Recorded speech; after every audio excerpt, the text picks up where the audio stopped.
Another press conference और ये वाली प्रेस कॉन्फ्रेंस भी बोरिंग गई, जहां पर आज होती है UFC 317 की प्रेस कॉन्फ्रेंस। और इस बार मैं होप लेके चला था कि फाइनली अब हमें एक गुड प्रेस कॉन्फ्रेंस देखने को मिलने वाली है। ये प्रेस कॉन्फ्रेंस सबको एंटरटेन करेगी, बट अनफॉर्चुनेटली जो हम रिसेंटली नोटिस कर रहे हैं कि एक ट्रेंड बन चुका है बोरिंग प्रेस कॉन्फ्रेंसेस और बोरिंग मीडिया डे का, तो वही एग्जैक्टली हमें यहां पर भी देखने को मिला है। और इलिया टुपुरिया, जिसका लग रहा था कि वो प्रेस कॉन्फ्रेंस में ट्रैश टॉक करेगा, लाइक प्रेस कॉन्फ्रेंस से पहले जो वो इंटरव्यूज दे रहा था कि चार्ल्स ओलिवेरा के हेड को वो एक्सप्लोड कर देगा, तो प्रेस कॉन्फ्रेंस में इलिया से काफी होप्स थी, बट इलिया ने भी यहां पर कुछ ज्यादा बोला नहीं है। इस पूरी प्रेस कॉन्फ्रेंस में सारे मेन कार्ड के फाइटर्स को बुलाया था, बट उन सब में से बस एक ही फाइटर है जिसने कुछ हद तक ट्राई की कि वो फैंस को एंटरटेन करे, और वो रहा हेनाटो मोइकानो। मनी मोइकानो ने जो लाइंस को बोला है वो काफी एंटरटेनिंग थी, और जो मोइकानो एनर्जी को भी लेके आया था वो भी काफी अमेजिंग थी। बट अनफॉर्चुनेटली एक क्वेश्चन के बाद उससे बाकी कोई क्वेश्चन पूछा ही नहीं गया। जिस फाइटर ने ट्राई भी की कि वो प्रेस कॉन्फ्रेंस को एंटरटेनिंग बनाए, तो उसी फाइटर से फिर पूरी प्रेस कॉन्फ्रेंस में कोई क्वेश्चन ही नहीं पूछा गया है। और इसी के साथ एक और चीज मुझे याद आ रही है कि पूरी प्रेस कॉन्फ्रेंस में नोटिस करना कि ऑल्दो इलिया टुपुरिया को हर कोई बू कर रहा था, बट फिर भी जो क्वेश्चन पूछने वाले थे, जो बोल सकते हैं हम कि रिपोर्टर्स नहीं लग रहे थे बट इलिया के सारे फैंस ज्यादा लग रहे थे, तो ऑलमोस्ट हर एक क्वेश्चन स्पेनिश में पूछा गया है। और यहां पर मुझे पता नहीं क्यों फीलिंग आ रही है कि जो कॉनर मैग्रेगर और होसे आल्डो के बीच में प्रेस कॉन्फ्रेंस थी, जहां पर हर कोई कॉनर से क्वेश्चन पूछ रहा था और होसे आल्डो को थोड़ा सा ट्रैश कर रहा था, तो समवट यहां पर सिमिलर कुछ होने की ट्राई हो रही थी, बट वो चीज हो नहीं पाई क्योंकि ये सारे क्वेश्चंस बहुत ज्यादा डल थे। ऑल्सो इसके साथ एलेजेंड्रे पेंटोचा की बात करें तो वो यहां पर पाउंड फॉर पाउंड रैंकिंग को लेकर एक क्वेश्चन को रेस करता है, जो बहुत अच्छा किया उसने, और मैं यहां पर चाहता था कि वो उसके ऊपर थोड़ी सी और बात करता ताकि सबको पता लग सके कि एलेजेंड्रे पेंटोचा की जो पाउंड फॉर पाउंड रैंकिंग है वो एब्सोल्युटली बुलशिट है। तो मुझे लगता है कि रिसेंट ईयर्स में लेवल ऑफ प्रेस कॉन्फ्रेंस और जो ट्रैश टॉक करने वाले फाइटर्स थे, जो प्रेस कॉन्फ्रेंस को एक फन टू वॉच बनाते थे, वो एक्चुअली में बहुत ज्यादा मिसिंग हो चुका है, क्योंकि हर कोई प्रेस कॉन्फ्रेंस देखना चाहता है कि एंटरटेनमेंट देखने को मिले, दोनों फाइटर्स थोड़ी सी ट्रैश टॉक करें या फिर अपने कॉन्फिडेंस लेवल को दिखाएं, तो वो चीज अब मानो या ना मानो मिसिंग लगती है। एनीवेज, इस पूरी प्रेस कॉन्फ्रेंस में जो इंपॉर्टेंट चीजें हुई हैं उनके बारे में अगर थोड़ी सी बात करें, तो सबसे पहले तो इलिया टुपुरिया को मैक्सिमम लोग बू कर रहे थे, और रही चार्ल्स ओलिवेरा की बात तो ऑब्वियसली फैंस उसे चीयर कर रहे थे, और इसी को लेकर हम इलिया टुपुरिया के फेस में थोड़ा देख भी सकते थे, वो इसको लाफ ऑफ करने की ट्राई कर रहा था, और वो इस बू वाले क्वेश्चन पे यही बोलता है कि वो अब इन सारे बूस को लेकर यूज्ड टू हो चुका है। अब इसके बाद क्वेश्चन इलिया टुपुरिया से पूछा जाता है, बट चार्ल्स ओलिवेरा इसका रिप्लाई देता है, जहां पर वो ये कहता है कि वो केयर नहीं करता कि वो इलिया टुपुरिया को फिनिश कर रहा है, बट वो बस इतना चाहता है कि वो फाइट को विन करे और एंड में अपने आर्म को रेस करवाए। तो इलिया यहां पर इसका रिप्लाई देता है कि ये ओलिवेरा से काफी विशफुल थिंकिंग है, और क्योंकि यहां पर लोग उसे बू कर रहे होते हैं तो वो यहां पर कुछ स्पेनिश में बोलता है। अब एलेजेंड्रे पेंटोचा की बात करते हैं, जहां पर जो मैं बोल रहा था कि पेंटोचा ने यहां पर पाउंड फॉर पाउंड रैंकिंग को लेकर क्वेश्चन रेस किया है, तो वो यहां पर बोलता है कि वो बेस्ट इन द वर्ल्ड है, वो फाइटिंग को लव करता है, और ये जो पाउंड फॉर पाउंड रैंकिंग है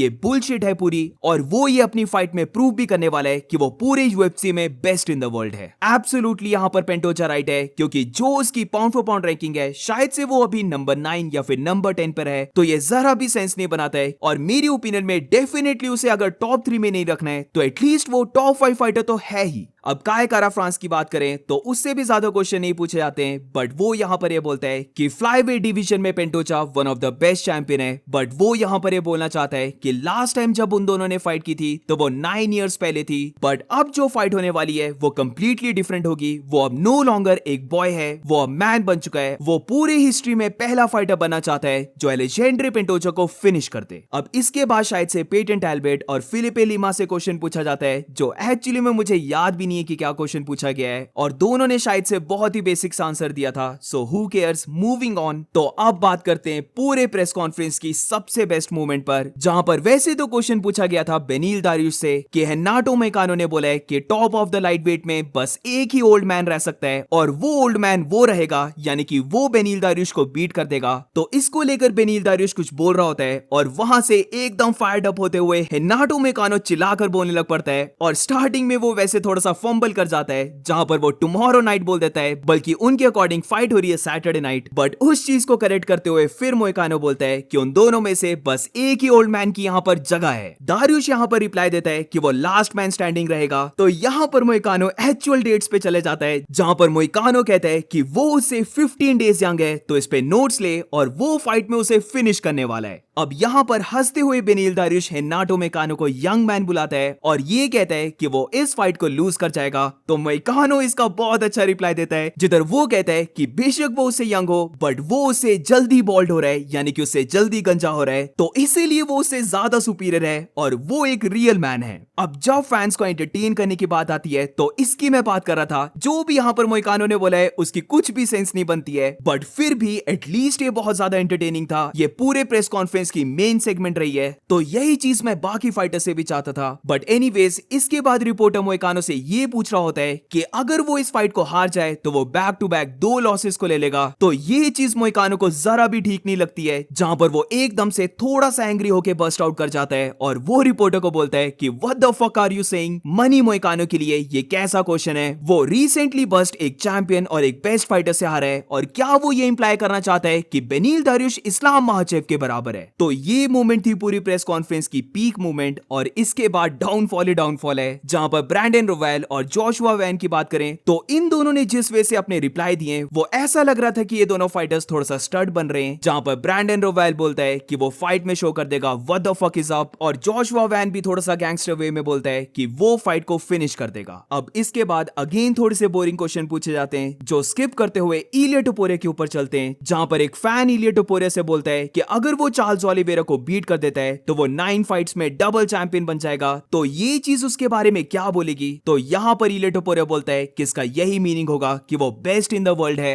और वो फाइट में यही शो करने वाला है। जहां पर ये क्वेश्चन नहीं है कि क्या वो फाइट को विन करेगा, बल्कि उसे पता है कि वो फाइट को विन करेगा। वो चार्ल्स ओलिवेरा को पहले राउंड में नॉकआउट कर देगा। अब क्योंकि यहां पर ऑडियंस बू कर रही होती है तो इलिया टोपुरिया बोलता है कि हमेशा फाइट से पहले ऑडियंस उसे ऐसे ही बू कर रही होती है, but after the fight we know कि क्या होता है। यहां पर इलिया टोपुरिया मुझे लगता है इंप्लाई कर रहा है कि पहले लोग उसे हेट करते हैं, बट फिर जब वो फाइट को विन कर जाता है तो वो सारे जो उसे हेट कर रहे होते हैं वो उसके फैंस बन जाते हैं। अब इसके ऊपर वापस अगर ब्रैंडन रोवेल और जोशुआ वैन पे आए तो यहां पर डैना वाइट से पूछा जाता है कि पहले ब्रैंडन रोवेल और मेनल काप की जो फाइट होने वाली थी वो fight for the number 1 contender थी, तो क्या ये फाइट भी फॉर द नंबर 1 कंटेंडर है, जहां पर जो भी फाइट को विन करेगा वो नेक्स्ट फाइट करेगा फॉर द फ्लाईवेट टाइटल? तो यहां पर डैना वाइट इसका रिप्लाई देता है यस में, यानी कि अब जो ब्रैंडन रोवेल और जोशुआ वैन की फाइट है इसमें और भी ज्यादा स्टेक्स इंक्रीज हो चुके हैं, क्योंकि अब जो भी फाइटर विन करेगा वो एलेजेंड्रे पेंटोचा वर्सेस काय कारा फ्रांस के विनर के साथ फाइट करेगा। अब इसके बाद इलिया टोपुरिया से क्वेश्चन पूछा जाता है कि हबीब ने रिसेंटली कहा था कि वो इलिया को देखना चाहता है कि इस्लाम से पहले वो चार्ल्स ओलिवेरा से फाइट करे, और हबीब नूरमागोमेडोव ये भी बिलीव करता है कि वो चार्ल्स ओलिवेरा को बीट कर देगा। तो बेसिकली इलिया को क्या लगता है कि क्यों हबीब चाहता था कि वो इस्लाम से पहले चार्ल्स ओलिवेरा से फाइट करे? तो इसका प्लेन एंड सिंपल रिप्लाई देते हुए इलिया टोपुरिया कहता है कि टू बी वेरी ऑनेस्ट वो केयर नहीं करता कि हबीब ने क्या बोला है। इसके बाद इलिया टोपुरिया से ये भी पूछा जाता है कि वो लेजेंड आफ्टर लेजेंड को बीट करे जा रहा है, और अगर वो चार्ल्स ओलिवेरा जैसे लेजेंड को भी बीट कर देता है तो उसके खुद के बारे में क्या बोला जाएगा?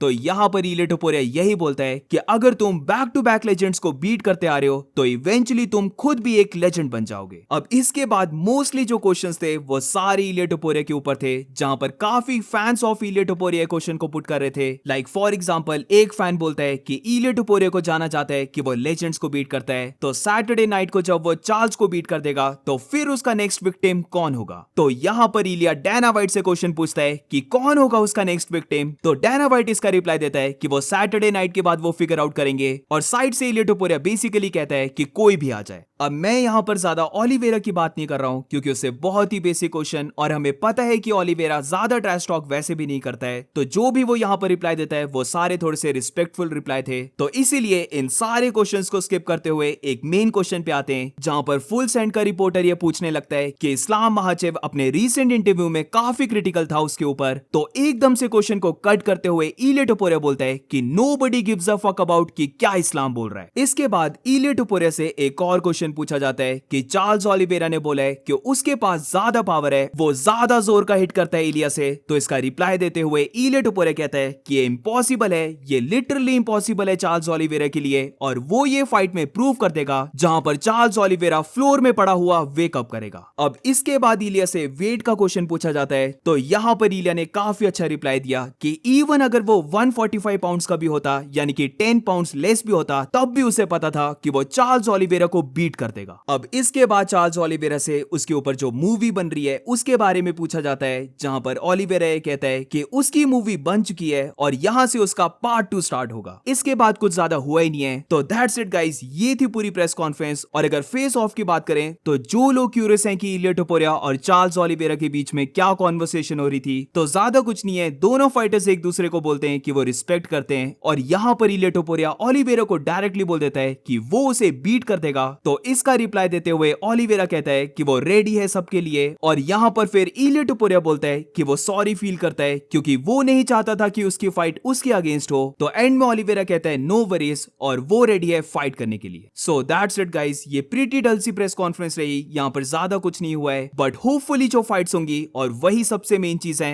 तो वो फाइट्स डिलीवर करें।